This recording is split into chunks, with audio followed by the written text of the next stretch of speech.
mengindikasikan pertumbuhan ekonomi arahnya kemana, inflasi arahnya kemana, penyerapan tenaga kerja arahnya kemana, karena mereka kan responden ini pelaku dunia usaha. Nah, hanya saja jawaban bahwa likuiditas membaik dan jawaban presentasi rentabilitas itu menurun, sama dengan kita ketika bicara indeks keyakinan konsumen, indeks menabung konsumen dari LPS. Nah, maka kelihatan sekali, jadi ini mengkonfirmasi berita-berita PHK segala macam itu ya nggak bisa dipungkiri. Nah, jadi dua triwulan berturut-turut ini negatif. Berarti penggunaan tenaga kerja menurut persepsi dari dunia usaha ya berkurang.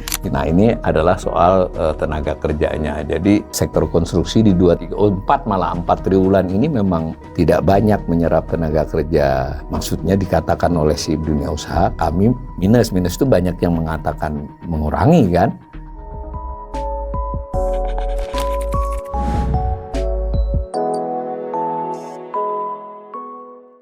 Salam cerdas, Ibu Bapak, Saudara-saudara yang saya hormati. Sesi assessment atau analisis umum saya terhadap beberapa topik ekonomi Indonesia kali ini mengangkat topik hasil survei Bank Indonesia ya. Jadi tentu juga dengan membuat beberapa perbandingan dengan hasil survei sebelumnya untuk survei yang sama. Survei tersebut adalah survei kegiatan dunia usaha, SKDU singkatannya. Dilakukan oleh Bank Indonesia triwulanan ya, tiap 3 bulan. Publikasinya ya sekitar 1,5 bulan setelah berakhirnya survei ya. Nah, yang terkini adalah rilis hasil survei di tanggal 17 Oktober lalu untuk survei triwulan ketiga. Kondisi triwulan ketiga itu berarti dari bulan Juli, Agustus, September, 3 bulan. Nah, dirilis dalam bentuk siaran pers biasa Bank Indonesia begitu, sekitar 1 halaman, 3-4 paragraf dalam bentuk siaran pers oleh Divisi Informasi Bank Indonesia. Namun kelebihan Bank Indonesia ini menurut saya dibandingkan banyak lembaga lain negara ya, itu cukup bagus ya. Saya selalu mengapresiasi dia kalau buat survei begini.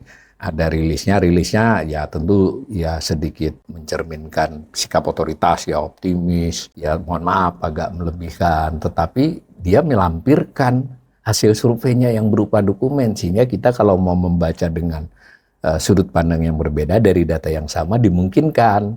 Saya mengingatkan ya, beberapa waktu lalu saya melakukan assessment terhadap surveinya LPS, itu tidak demikian. Bank Indonesia jauh lebih baik dalam hal ini. Nah, dari sekitar lampiran hasil survei itu 18 halaman, ini adalah separuh dari halaman depannya. Jadi judulnya survei kegiatan dunia usaha, lalu ada beberapa eksekutif summary-nya. Saya tidak bacakan karena nanti dari penjelasan saya itu tampak ya seperti itu. Nah, itu mulai dilakukan sejak 1993 ya. Oh, jadi luar biasa ini, udah lama. Dan memang begitu, Bank Indonesia banyak surveinya yang sudah berlangsung puluhan tahunnya. Untuk triwulan 3 2024 yang lalu, itu respondennya 3.300 ya, jadi cukup besar. Sehingga lalu caranya memilih responden yang tersebar di seluruh Indonesia itu juga melalui pervasive sampling ya, jadi ini cukup sesuai dengan metodenya. Dan yang menjadi respondennya adalah pelaku usaha. Nah, ini penting nih. Jadi respondennya bukan rumah tangga ya, kalau dalam beberapa survei lain respondennya pelaku rumah tangga. Ini adalah pelaku usaha, dan sudah dikatakan di sini pelaku usaha yang skalanya menengah dan besar tersebar di berbagai wilayah Indonesia. Biasanya survei Bank Indonesia itu di perkotaan ya. Ini lalu ada pengisian kuesioner, kalau baik itu langsung hard copy kuesioner langsung maupun yang secara online melalui website. Bank Indonesia cukup otoritatif ya, tentu banyak pelaku usaha ya kalau diminta untuk mengisi cenderung mengisi ya, karena Bank Indonesia cukup power ya untuk menilai siapa yang kooperatif dan tidak kooperatif. Nanti kaitannya banyak, bisa dengan OJK, bisa dengan pemerintah. Nah, dari survei terhadap 3.300 responden tiap 3 bulan ya, dulu pernah 3.000, pernah 2.600, tapi belakangan selalu di atas 3.000. Nah, kali ini 3.300. Itu caranya dari jawaban itu sebagian besar dihitung dengan cara metode saldo bersih ya, net balance. Nah, jadi menghitung antara jawaban responden yang memberikan jawaban meningkat, membaik, dengan jawaban yang menurun atau memburuk, tapi di sini dipakai kata meningkat dan menurun. Nah, lalu kalau yang menjawab sama saja atau normal itu tidak dihitung. Nah, beda dengan misalnya survei tentang indeks keyakinan konsumen, semua diperhitungkan karena hanya ada 4 ya, tidak ada jawaban yang sama gitu maksudnya. Ini yang bilang menjawab kondisinya sama atau normal itu tidak dihitung. Yang dihitung aja yang mengatakan membaik dengan menurun presentasinya, kemudian selisihnya disebut dengan saldo bersih. Nah, tetapi karena kuesioner ini banyak, ada juga beberapa yang diolah dengan cara sedikit berbeda. Misalnya dari jawaban saldo bersih tadi yang khusus tentang lapangan usaha, lapangan usahanya dulu lama baru merubah ini Bank Indonesia. Belakangan ini sejak 2023 kalau saya tidak salah itu sudah mengikuti pembagian PDB, kategori di PDB. PDB kan mengkategorikan lapangan usaha itu menjadi 17 sektor ya. Nah, apakah itu juga, meskipun kuesioner dari Bank Indonesia mengelompokkan, tapi tetap dia punya data untuk 17 sektor.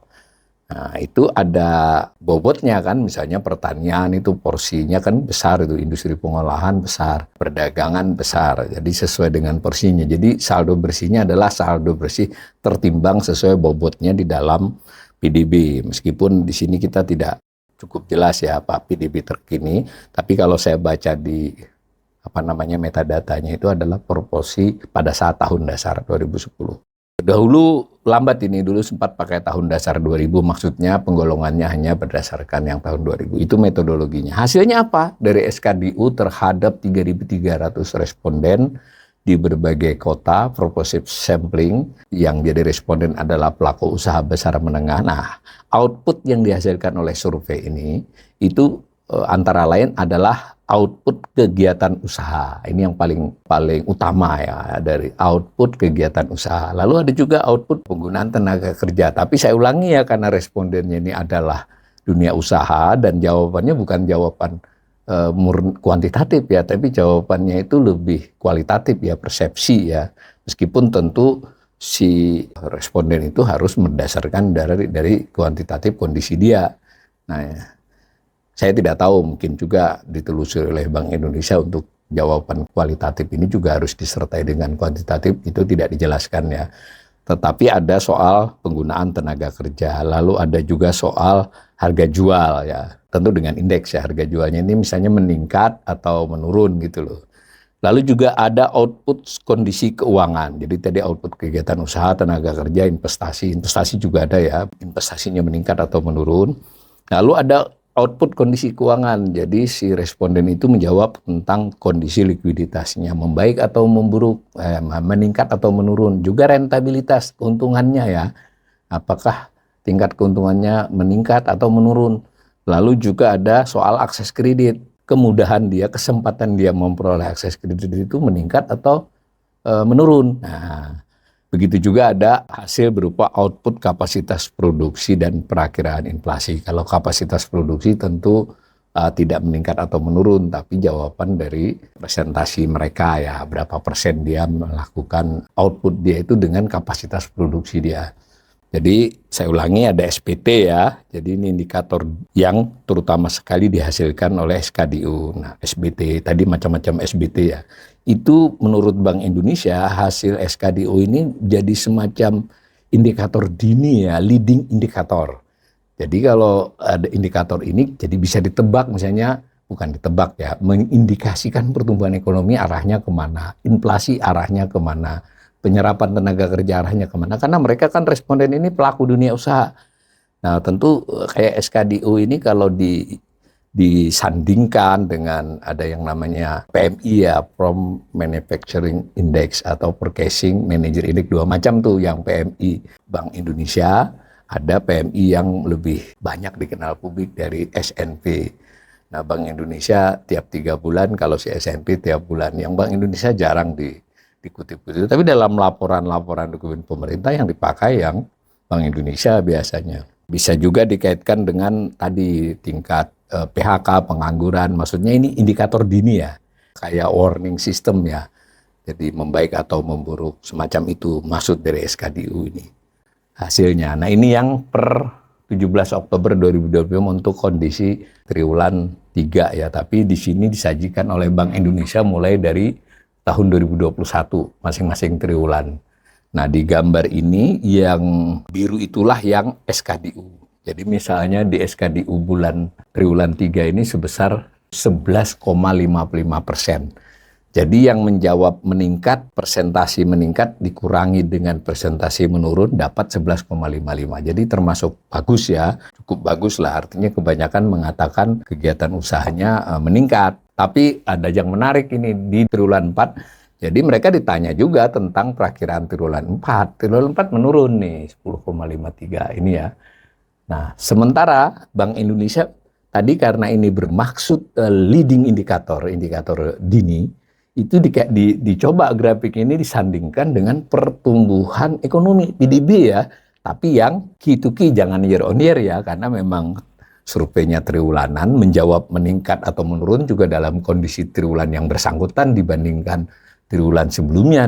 Si responden tadi menjawabnya pendek saja ya, maksudnya jangka perspektif dia triwulan ini dibandingkan triwulan lalu bagaimana kan, triwulan depan itu bagaimana, kurang lebih begitu. Nah, maka sandingannya adalah GDP growth atau PDB, pertumbuhan PDB, bisa juga disebut pertumbuhan ekonomi yang Q2Q, quarter to quarter. Karena data PDB kan baru sampai triwulan 2 ya, nah yang ini kan otomatis belum bisa disandingkan dengan 3, 4, tapi dengan itu kita bisa lihat pola, dan memang polanya yang merah dengan biru, tentu skalanya beda ya. Yang biru tuh skalanya kanan, persentasinya. Yang pertumbuhan PDB itu skalanya kiri ya. Jadi jangan kelihatan dekat ini sama, bukan ya. Tapi sesuai. Tapi polanya, patternnya kan kelihatan tuh. Memang patternnya ketika SBT meningkat, itu PDB-nya meningkat ya pada bulan itu. Ya umumnya begitu nih. Cuma untuk triwulan 2 inilah, nah di sini kalau kita mau ikut perdebatan apakah 5,12 year on year di triwulan 2, lalu kalau secara Q2Q adalah 4,04 di triwulan 2 itu sesuai pola, nampaknya enggak ya. Betul pola naiknya benar. Triwulan 2 ini SBT-nya meningkat, tetapi peningkatannya dari pola ini kan ini melompat terlalu jauh. Ini untuk nambahi buat para pemirsa, kawan-kawan ekonom yang mengkritik bahwa 5,12 ini dari mana ya? Dari sini memang juga anomali ya. Mestinya ya nggak sampai segitu kalau dilihat pola ini, bukan 4,04, mestinya di kisaran 4, di kisaran 3,8 saja. Q2Q-nya ya, otomatis year on year-nya juga nggak sampai 5,12. Itu, tetapi polanya ketemu nih. Ini arti penting dari SBT. Jadi kan SBT itu, saya ulangi, adalah saldo bersih tertimbang dari 17 sektor itu yang ditanyakan kepada masing-masing pelaku usaha menengah dan besar dengan responden 3.300 di seluruh Indonesia. Nah, dilihat jawaban meningkat atau menurunnya di triwulan tersebut.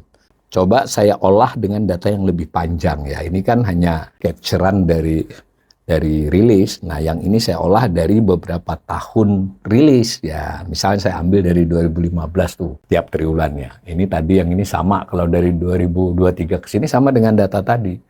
Apa yang terlihat ini yang saya kasih angka adalah khusus triwulan 3 ya. Yang saya kasih angka ini khusus triwulan 3. Yang tadi 11,35 triwulan 4-nya nggak saya taruh karena itu merupakan masih perakiraan dan menurun loh, jangan lupa. Apa dari gambar ini? Mengulangi kembali kesimpulan tadi bahwa triwulan 3 ini sudah memang trennya menurun, tapi seasonalnya triwulan 3 itu punya kecenderungan menurun dibandingkan triwulan 2. Triwulan 4 juga sedikit menurun dari triwulan 3. Itu seasonalnya kan begitu. Puncaknya di triwulan 2. Jadi dari sisi itu memang masuk ya bahwa triwulan 2 itu pertumbuhan ekonomi terdorong. Tapi kan kalau dilihat ini apa? Di triwulan 3 ini 11,35 ini bukan angka yang bagus ya. Karena biasanya itu tahun lalu 14,40, sebelumnya lagi 15,65% ya SBT-nya. 13,89 di tahun-tahun yang ngambek, kecuali di saat COVID 2020-2021. Ini termasuk SBT terendah. Dan ini menyangkut seluruh dunia usaha. Jadi saya untuk yang kesekian kalinya ya menyampaikan kepada pemirsa dari data yang disurvei oleh Bank Indonesia sendiri, kondisinya tidak baik ya, memburuk. Tentu tidak buruk banget, tapi kan memburuk dibandingkan biasanya. Itu satu. Kemudian bagaimana dengan sektoral tadi kan 17. Saya ambil 2 sektor saja. Kenapa saya ambil 2 sektor itu? Karena sektor ini yang kemarin di triwulan 2 memberi kontribusi cukup besar terhadap pelonjakan yang di luar dugaan itu, yang terutama industri pengolahan. Yang biru itu industri pengolahan. Nah, Triwulan 2 yang meningkat, tapi nggak seberapa. Dan triwulan 3 ini 1,61 ya persen. Artinya di pelaku usaha yang di responden yang tergolong ini menjawabnya apakah kondisi triwulan ini, triwulan 3 ya, meningkat atau menurun dibandingkan triwulan sebelumnya. Hasilnya 1,61%. Jadi memang masih lebih banyak yang menjawab membaik. Tapi kan dibandingkan triwulan-triwulan lain sama triwulan 3 yang saya pakai itu. Ini adalah jawaban di mana responden tidak cukup mengatakan meningkat ya. Ya untuk disebut menurun ya tidak, faktanya dia menjawabnya meningkat. Tetapi bisa jadi ini mencerminkan kondisi triwulan 3 yang lebih buruk dari triwulan-triwulan sebelumnya, kecuali saat pandemi. Khusus industri pengolahan dan konstruksi ya. Nah, dua-duanya ini saya sengaja pilih karena ini yang relatif kemarin memberi kontribusi yang cukup besar terhadap lompatan. Nah, itu dari sisi SBT, saldo bersih tertimbang, yang menjadi output utama dari SKDU. Nah, output lain dari SKDU itu, responden memberikan jawaban tentang dia memakai kapasitas produksinya di triwulan ini berapa persen dari total kapasitas yang dia miliki. Jadi kalau total kapasitas 100%. Nah, berapa persen? Nah, ternyata jawabannya adalah secara agregat rata-rata bersih itu 73,34%. Jadi hanya 73,34% kapasitas produksi yang dipakai. Apakah angka itu bagus? Ya tidak bagus, tapi juga tidak terlampau buruk. Kalau dibandingkan beberapa tahun terakhir ya itu termasuk yang tidak bagus ya. Karena kita pernah 75,17, di masa-masa lalu 75, 76 tuh wajar. Sekarang kita hanya 73,84. Ini yang saya contreng ini yang khusus triwulan 3-nya ya. Supaya apple to apple. Memang ada terjadi kenaikan di 3 triwulan ini. 1, 2, 3 ini meningkat ya selama 2025 dari sisi kapasitas produksinya, itu positifnya. Saya ambil lagi 2 contoh sektor, tapi kali ini saya pakainya industri pengolahan dengan pertambangan dan penggalian. Nah, ini sekaligus men-challenge pemirsa saya ini kalau mau ya baca seluruh sektor diolah ya. Cuma memang di dalam rilis yang 18 halaman itu dokumen ya tentu yang di-highlight oleh Bank Indonesia saja. Tapi kita sebagai pembelajar ekonomi ya bisa mengolah data-data yang terlampir. Ini juga saya mengolah ini, karena di informasi yang di 17 Oktober itu saja kita cari yang SKDU, kan lama SKDU, dan ini bagusnya Bank Indonesia, saya puji lagi sekali, apresiasi, Bank Indonesia meletakkan berbagai surveinya ya, tidak menyembunyikannya. Dan mohon maaf, ini banyak lembaga, kementerian lembaga itu yang lama-lama hilang ya, jadi ganti menteri, ganti data-data terkininya cuma 2-3 tahun, 5 tahun kan kita mau belajar jadi kerepotan kan. Ini Bank Indonesia cukup bagus ya, hasil surveinya saja kita masih bisa lihat hasil survei tahun 2015, 2016, 2010, silakan dicek ya. Nah, apa kapasitas produksi industri pengolahan ini sebenarnya juga tidak terlampau bagus ya, 70,5 dan trennya turun sedikit. Kalau tadi kan total keseluruhan lapangan usaha, khusus industri pengolahan ini sebenarnya menurun. Nah, kembali saya singgung soal pertumbuhan ekonomi triwulan 2 di mana disebut industri manufaktur melompat, padahal menurut pemakaian kapasitas produksinya dia justru menurun gitu ya. Nah, sementara pertambangan dan penggalian memang mengalami peningkatan di 3 triwulan terakhir ya. Tapi kita tidak tahu ini di depan bagaimana industri pengolahan ini. Memang kalau dilihat gambarnya, lagi ditarik tahun-tahun yang lebih panjang, dia menggunakan kapasitasnya cenderung tinggi ketika harga komoditasnya bagus, sehingga dia memproduksi cukup banyak. Tapi dari sisi ini juga memang masih punya ruang dia kalau didorong oleh permintaan atau oleh harga yang bagus ya. Kira-kira begitu, harga bagus menurut sektor tersebut. Ini informasi di SKDU bisa kita lihat. Nah, jadi 2 ini sudah SBT untuk keseluruhan dengan tambahan informasi dari saya, tapi silakan cari sendiri nanti dari data mereka.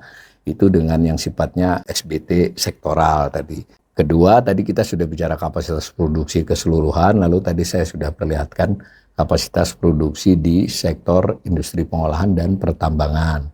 Nah, yang ketiga outputnya itu adalah soal kondisi keuangan, tepatnya kondisi keuangan. Terbagi 3 sebenarnya kondisi keuangan. Itu ada soal kondisi likuiditas, ada kondisi rentabilitas, dan ada kondisi akses kepada kredit. Nah, ini saya perlihatkan dulu capturean screenshot saya dari publikasi terkini. Kalau kita baca di dokumennya yang di highlight, digaris bawahi oleh Bank Indonesia, terjadi peningkatan triwulan 3 dalam hal likuiditas. Jadi likuiditas dunia usaha meningkat sedikit dibandingkan triwulan 2. Nah, begitu juga dengan rentabilitas, sedikit terjadi kenaikan dalam hal kemampuan memperoleh untung dunia usaha. Tetapi kalau kita baca lebih jeli dalam bentuk yang lebih panjang, likuiditas ini lebih rendah dari tahun-tahun sebelumnya. Bank Indonesia juga sudah beri itu. Untuk tahun 2024, triwulan 2 dan 3-nya jauh lebih tinggi dari triwulan 2 dan 3 di 2025 ya. Jadi likuiditas di 2025 ini, di triwulan 1, 2, 3 ini lebih rendah dibandingkan tahun-tahun yang lampau, tentu kecuali nanti 2021 itu nggak jadi ukurannya, 2020 juga karena pandemi COVID ya, rentabilitas juga. Jadi kembali saya tambahkan asesmen saya, jadi ini fakta dari survei Bank Indonesia atas jawaban responden dunia usaha menengah dan besar loh, bukan menengahnya ini menengah besar, bukannya menengah atas ya, bukan menengah bawah yang UMKM. Coba, faktanya begitu. Mereka sebetulnya mengakui, meskipun kalau jawabannya 15,96 itu masih banyak yang bilang likuiditasnya lebih meningkat dibandingkan menurun. Tapi kan likuiditas meningkat itu wajar buat sebuah perusahaan dengan perkembangan harga-harga dan juga perkembangan biaya dia ya. Tidak mesti itu bagus juga, meskipun kalau kita lihat juga dari sisi rentabilitas, jawabannya masih lebih banyak yang menjawab lebih baik dibandingkan turun. Nah, tapi nanti kita lihat yang jawab normal berapa. Nah, hanya saja jawaban bahwa likuiditas membaik dan jawaban presentasi rentabilitas itu menurun. Sama dengan kita ketika bicara indeks keyakinan konsumen, ketika juga kita bicara indeks menabung konsumen dari LPS. Cara membaca data kan tidak bisa hanya ini membaik dari triwulan sebelumnya. Kita harus bandingkan berapa tahun begitu ya. Nah, tentu Bank Indonesia, kemudian LPS tentu menggarisbawahi yang positif-positif. Ya silakan. Saya juga kanal ini sekaligus menjawab para netizen, ini kanal pesimis banget. Saya bisa berbalik dong mengatakan, itu kenapa lembaga negara itu atau pemerintah nggak pernah ngomong yang buruk dalam rilis-rilisnya atau itu yang baik-baik semua. Kan bagus saja kalau ada yang mengimbangi untuk sisi pesimisnya, atau kalau sisi sebenarnya tidak tepat pesimis ya, tapi sisi untuk memberikan banding, pandangan itu selalu ada berbeda gitu. Jadi kita harus lihat semua. Kalau ada kesempatan, keuntungan, pasti ada risiko. Nah, saya mungkin bagian risiko, bagian yang melihat data ini tidak sebaik yang diutarakan, itu bagian kanal ini.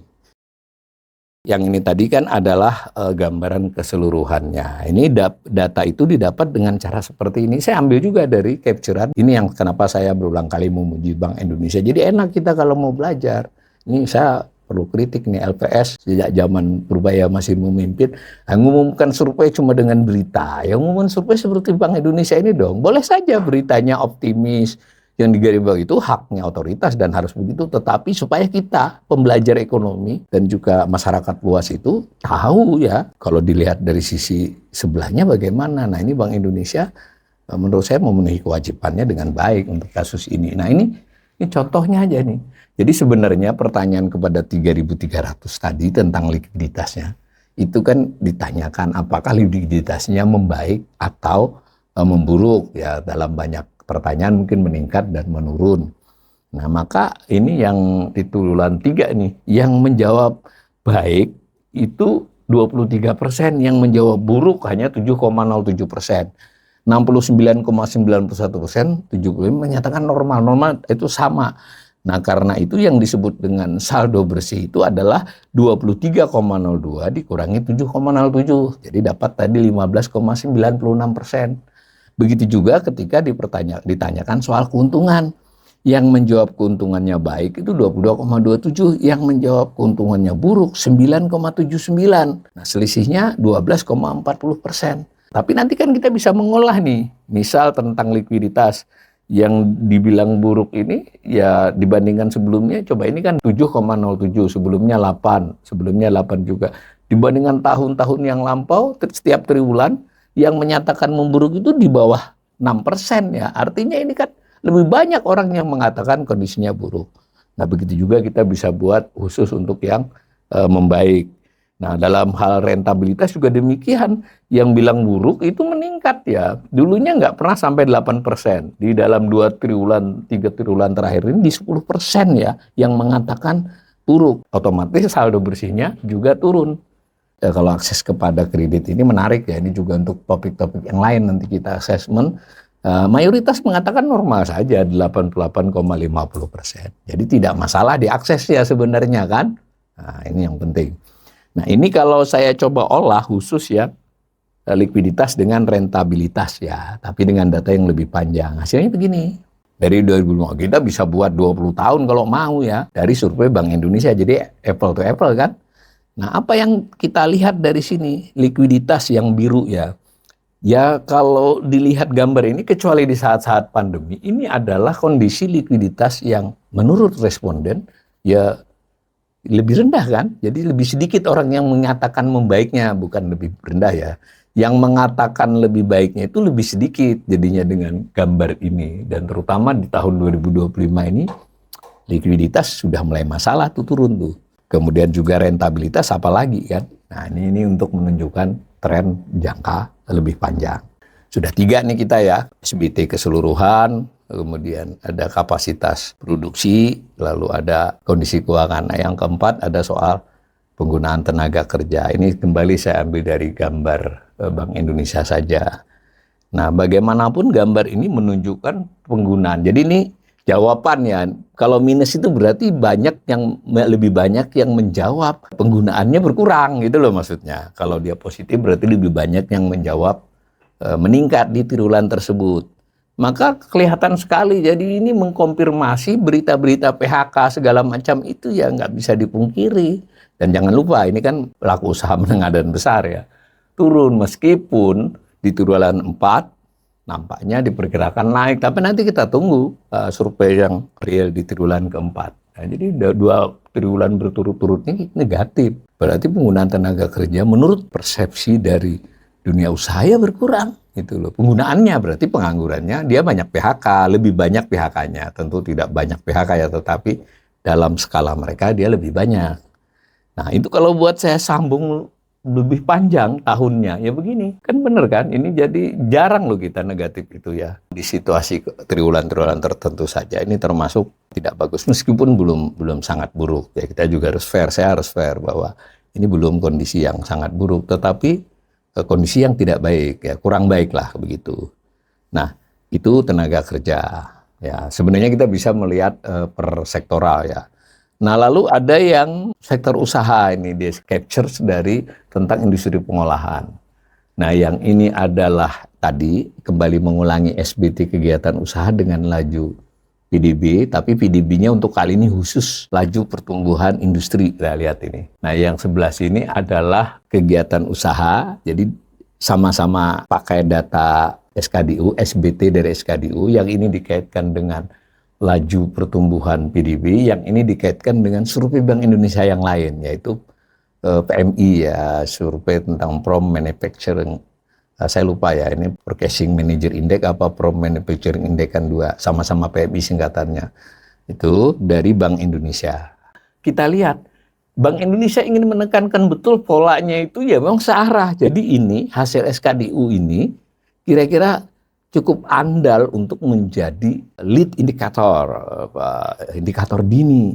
Nah, saya tidak bosan-bosannya kembali memperlihatkan triwulan 2 kemarin ini kan ya unik kan. Orang SBT kegiatan usahanya ini dengan pertumbuhannya itu kan yang polanya nggak pas kan gitu loh. Jadi dari mana datangnya 4,04 Q2Q-nya industri, begitu juga kalau secara keseluruhan kalau saya tidak salah 6%, 5,88 ya, 6% hampir di atas kebiasaannya, padahal SBT industrinya itu tidak menunjang untuk angka itu. Sedangkan ini juga begitu juga dengan PMI, Manufacturing Index di triwulan 2 yang hanya 50,89 itu optimis, tapi kan tipis sekali. Ini untuk membuat para pemirsa nanti kalau menganalisis ekonomi ya antara lain ya kita harus jeli melihat hal-hal seperti ini. Di samping yang informasi-informasi dari asosiasi tentang penjualan, tentang produksi, mau itu misalnya semen, atau itu penjualan motor mobil yang biasa dipakai mikro kan itu untuk atau rumah ya. Ini konstruksi, sama maksud saya juga begitu konstruksi ya. Ya kalau melihat gambar BI ini memang ya terhubung ya. Nah, tapi khusus triwulan 2 kemarin agak sedikit menyimpang gitu loh konstruksi. Nah ini adalah soal tenaga kerjanya. Jadi sektor konstruksi di 4 malah 4 triwulan ini memang tidak banyak menyerap tenaga kerja. Maksudnya dikatakan oleh si dunia usaha, kami minus. Minus itu banyak yang mengatakan mengurangi kan. Nah, kalau yang dekat-dekat nol berarti ya sama kan. Nah, meskipun di triwulan 4 ini pada optimis nih, tapi saya selalu mengingatkan pemirsa, responden Indonesia ini nggak rakyat, nggak pelaku usaha. Kalau ditanya ke depan, umumnya jawabnya relatif optimis ya, karena memang itulah sikapnya kan. Ada nilai positifnya orang Indonesia. Nah, saya tutup ya uraian ini. Nah, sebenarnya ada hasil lain, ada soal investasi, ada soal inflasi, ada soal upah di kepanjangan nanti yang merupakan persepsi dari responden. Tadi sudah saya sampaikan 4 yang penting-penting saja. Nah, saya simpulkan sementara survei kegiatan dunia usaha atau SKDU itu survei triwulanan yang dilaksanakan oleh Bank Indonesia sejak 1993. Outputnya antara lain output kegiatan usaha, tenaga kerja, investasi, dan harga jual dalam bentuk SBT ya. Yang investasi dan harga jual tidak saya ulas. Lalu ada output kondisi keuangan, likuiditas, rentabilitas. Saya ulas tadi akses kredit hanya saya singgung sedikit. Nah lalu ada output kapasitas produksi, saya ulas. Inflasi tidak, sebenarnya upah juga ada, saya tidak ulas. Nah, secara umum tadi dari asesmen saya SKDU triwulan 3 ini kondisi yang secara umum termasuk buruk ya selama beberapa tahun terakhir. Tidak sangat buruk tetapi lebih buruk dari biasanya. Nah, sedangkan triwulan 4 dari beberapa informasi tadi diperkirakan membaik namun tidak signifikan. Nah, saya ingatkan sekali lagi hasil SKDU ini dikatakan oleh Bank Indonesia dan dibuktikan oleh grafik-grafiknya itu memang bisa dikaitkan dengan pertumbuhan ekonomi. Jadi leading indikator sebelum terjadi kita bisa melihat. Ya, karena itu dugaan untuk tumbuh menjadi di atas 5 di 2025 ya tidak tertunjang ya, tidak cukup terlihat di SKDU ini. Mudah-mudahan asesmen kali ini bermanfaat untuk memperkaya informasi buat para pemirsa kanal saya ini.